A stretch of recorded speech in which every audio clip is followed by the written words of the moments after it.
Hello students, आज हम यहाँ पर देखेंगे हाइड्रोजन बंध के बारे में। ठीक है, हाइड्रोजन बंध क्या होता है सबसे पहले जान देते हैं। तो देखो मैं बता देता हूँ आपको, कुछ अणुओं में जब हाइड्रोजन परमाणु NO और F जैसे प्रबल विद्युतऋणी तत्व है ना, तो मैं आपको बता देता हूँ कि आवर्त सारणी की बात करें हम, तो आवर्त सारणी में क्या होता है, नाइट्रोजन, ऑक्सीजन और फ्लोरीन, इन तीनों की विद्युत ऋणात्मकता सबसे ज्यादा होती है। ठीक है, तो हमने क्या बोला है यहाँ पर, कुछ अणुओं में जब हाइड्रोजन परमाणु नाइट्रोजन, ऑक्सीजन और फ्लोरीन जैसे प्रबल विद्युतऋणी तत्वों के परमाणुओं से जुड़ा रहता है तब यह एक द्विध्रुव धनात्मक सिरा बनाता है। ऐसे हाइड्रोजन परमाणु किसी दूसरे ऋणविद्युतीय परमाणु के साथ एक अतिरिक्त बंध बना लेता है अथवा बनाने की क्षमता उत्पन्न कर लेता है। इस अतिरिक्त बंध को आप क्या बोलते हैं, हाइड्रोजन बंध। जैसे यहाँ पर देखो, यह हाइड्रोजन है और ये हमारे पास है फ्लोरीन। तो यह हाइड्रोजन है, यह हाइड्रोजन क्या करता है मैं आपको यहाँ पर बता देता हूँ। हाइड्रोजन जो होता है, हाइड्रोजन के पास होता है एक ही इलेक्ट्रॉन्स होता है, और फ्लोरीन के पास जो होते हैं वो भारी कक्षा में इसकी 7 इलेक्ट्रॉन्स होते हैं। कितने इलेक्ट्रॉन्स होते हैं, 7 इलेक्ट्रॉन्स।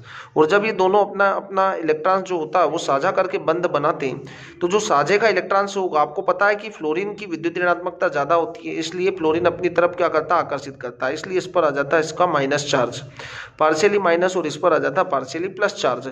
ऐसा ही हम एक और HF अणु ले लें, तो HF अणुओं में क्या होगा, यहाँ पर होगा पार्शियली पॉजिटिव और यहाँ पर होगा पार्शियली नेगेटिव। तो ये वाला जो बंध होगा ये हमारा कौन सा बंध है, सहसंयोजी बंध है, क्योंकि ये साझे के द्वारा बना हुआ है। ये भी बंध कौन सा है, सहसंयोजी बंध है। अब ये जो सहसंयोजी बंध है, यहाँ पर आपको पता है कि 2 ध्रुव उत्पन्न हो गए और ये दोनों ध्रुव कैसे विपरीत है। तो यहाँ पर जो नया नया आबंध होगा उस आबंध को हम क्या बोलते हैं, हाइड्रोजन बंध बोलते हैं। क्या बोलते हैं अपन, हाइड्रोजन बंध बोलते हैं। नया नया जो आकर्षण उत्पन्न हुआ इसको हम बोलते हैं हाइड्रोजन बंध। यहाँ पर हम यही चीज शो कर रहे हैं कि उच्चतम विद्युत ऋणात्मक तत्व फ्लोरीन सबसे ज्यादा विद्युत ऋणी होता है, उसके बाद ऑक्सीजन की विद्युत ऋणात्मकता होती है और उसके बाद होता है नाइट्रोजन।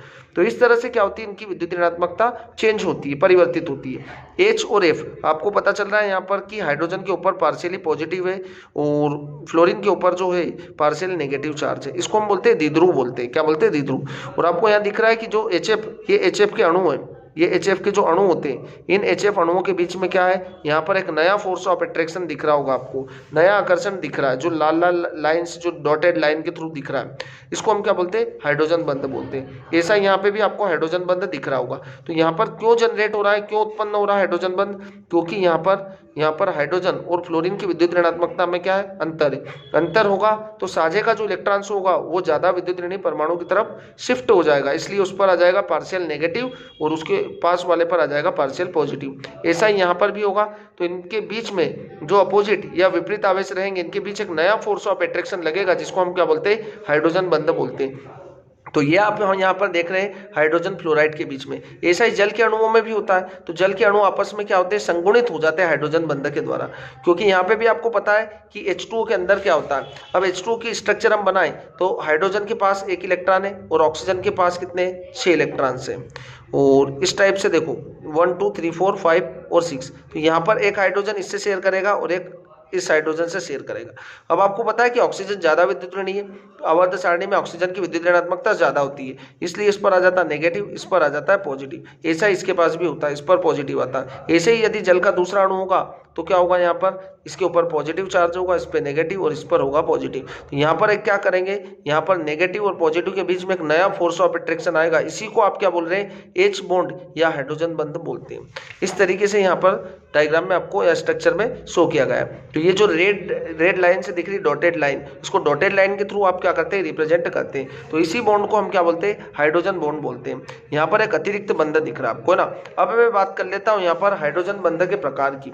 तो आपको मैं बता देता हूँ दोस्तों कि यहाँ पर जो हाइड्रोजन बंध होता है वो 2 प्रकार का होता है। एक होता है हमारे पास अंतरा अणुक हाइड्रोजन बंध, और दूसरा जो आप देखेंगे वो देखेंगे अंतर अणुक। तो पहले हम देख लेते हैं यहाँ पर अंतरा अणुक हाइड्रोजन बंध, है ना, इंटरमोलिकुलर हाइड्रोजन बॉन्डिंग।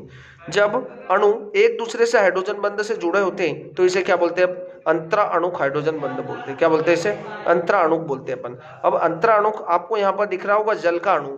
अब जल जो होता है, जल के अंदर क्या होता है, यहाँ पर ध्रुव उत्पन्न हो जाते हैं। ये प्लस है क्योंकि आपको पता है कि ऑक्सीजन ज्यादा विद्युत ऋणी है, तो यहाँ पर प्लस और माइनस उत्पन्न हो जाते हैं। तो ये दो विपरीत आवेश रहेंगे। आपको पता है कि विपरीत आवेशों के बीच में आकर्षण बल लगता है, फोर्स ऑफ अट्रैक्शन लगेगा यहाँ पर। तो जो लाल लाइन से दिख रही डॉटेड लाइन, ये क्या होगा?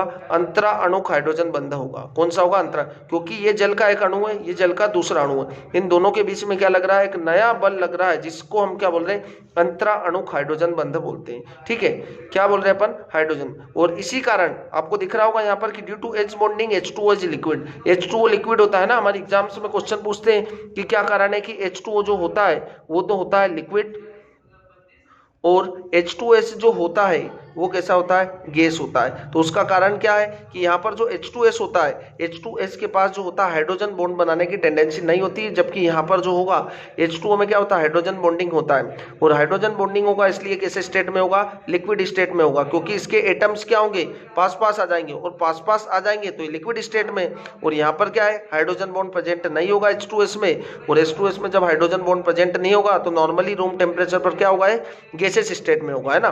तो हमको यहाँ पर ये बात समझ में आ जाती है कि अंतराणुक हाइड्रोजन बंध क्या होगा। आपको ये चीज याद रखना है कि जब अणु एक दूसरे से, अणु की बात याद रखना, ये एक अणु है, ये दूसरा अणु। अणु के बारे में तो आप जानते ही हैं। तो दो अणुओं के बीच में लगता है, उसको हम क्या बोलते हैं? अंतराणुक हाइड्रोजन बंध या इंटरमोलिकुलर हाइड्रोजन बॉन्डिंग बोलते हैं। इसी तरह से अब अगला हम देखें, है ना, तो अगला हम यहाँ पर देख सकते हैं, ये जो दिख रहा है आपको यहाँ पर HF के बीच में भी आपको यहाँ पर हाइड्रोजन बंध दिख रहा है, जो कि किस स्टेट में होता है? नॉर्मली लिक्विड स्टेट में होता है, क्योंकि आपको पता है कि आवर्त सारणी में फ्लोरीन की विद्युत ऋणात्मकता सबसे ज्यादा होती है। तो इस पर नेगेटिव, इस पर पॉजिटिव चार्ज होगा, ऐसा यहाँ पर पॉजिटिव, यहाँ पर नेगेटिव, और यहाँ पर एक नया फोर्स ऑफ अट्रैक्शन होगा। इसको हम बोल देते हैं हाइड्रोजन बॉन्डिंग या हाइड्रोजन बॉन्ड बोल देते हैं ना। H2S इज अ गैस, है ना, अभी हमने एग्जाम्पल देखा था। तो H2S गैस क्यों होता है? But H2O is liquid due to hydrogen bonding. आपको पता है कि H2O के अंदर क्या होता है? हाइड्रोजन बॉन्ड प्रेजेंट होता है, बट H2O में क्या होता है? हाइड्रोजन बॉन्ड प्रेजेंट नहीं होता है। और हाइड्रोजन बंध जिसमें नहीं होगा वो तो गैस स्टेट में होगा, है ना। अब दूसरा देख लेते हैं अपन यहाँ पर, इंट्रामोलिकुलर हाइड्रोजन बॉन्ड, अंतःअणुक हाइड्रोजन बंध, है ना। तो यहाँ पर देखेंगे आप, जब किसी अणु के दो परमाणु, है ना, जब किसी अणु में ही दो परमाणुओं के मध्य हाइड्रोजन बंध बनता है, ये एक ही अणु में होगा, और वो जो था यहाँ पर किस में था? अलग अलग अणुओं में था। ये HF का एक अणु था, ये HF का दूसरा अणु था, दो अणुओं के बीच में लग रहा था, बट यहाँ पर एक ही अणु है पूरा। इसको हम बोलते हैं आर्थो नाइट्रोफिनॉल। क्या बोलते हैं? Ortho nitrophenol. अब आर्थो नाइट्रोफिनॉल में आपको दिख रहा होगा ये पूरा एक ही अणु है।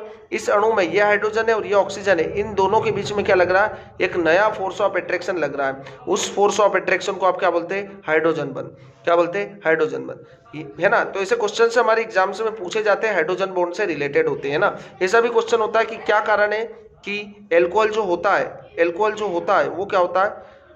वाटर में जो होता है वो सोल्यूबल होता है। कैसा होता है? वाटर सोल्यूबल होता है। अब उसका रीजन क्या होगा कि जब जो एल्कोहल होगा वाटर सोल्यूबल क्यों होगा? तो उसका रीजन ये होता है कि ROH जो होता है, एल्कोहल आपको पता है RO और H, ठीक है, इसमें जो होता है नेगेटिव, इस पर होता है पॉजिटिव चार्ज। ऐसा ही वाटर की बात करें हम, तो वाटर के पास क्या होगा? OH एंड H, ठीक है, ये नेगेटिव होगा, ये पॉजिटिव होगा, और ये भी क्या होगा? पॉजिटिव होगा। तो इन दोनों के बीच में क्या लगेगा? एक फोर्स ऑफ अट्रैक्शन लगेगा, जिसको हम हाइड्रोजन बॉन्ड बोलते हैं। और हाइड्रोजन बॉन्ड के कारण क्या होगा? ये वाटर में सोल्यूबल हो जाएगा। तो एल्कोहल जब वाटर में सोल्यूबल होने का रीजन क्या होता है कि इनके बीच में हाइड्रोजन बॉन्डिंग होता है, इसी तरह वाटर में सोल्यूबल होता है। तो इस तरीके से आप क्या करेंगे? हाइड्रोजन बॉन्ड को इजीली इसकी डेफिनेशन को याद रख पाएंगे, है ना। टर्म्स और कंडीशन याद रखें आपकी। हाइड्रोजन किससे कनेक्ट होगा? फोन से कनेक्ट होगा। किससे? फोन से। फोन मतलब फ्लोरीन, ऑक्सीजन और नाइट्रोजन। तो ये फोन याद रखें आप, फोन की वजह से क्या होगा? हाइड्रोजन बॉन्ड फॉर्म हो जाएगा। फ्लोरीन, ऑक्सीजन और नाइट्रोजन की विद्युत ऋणात्मकता आवर्त सारणी में सबसे ज्यादा होती है, इसलिए क्या होता है? इनके बीच में हाइड्रोजन बंध बन जाता है। ठीक है, ओके दोस्तों।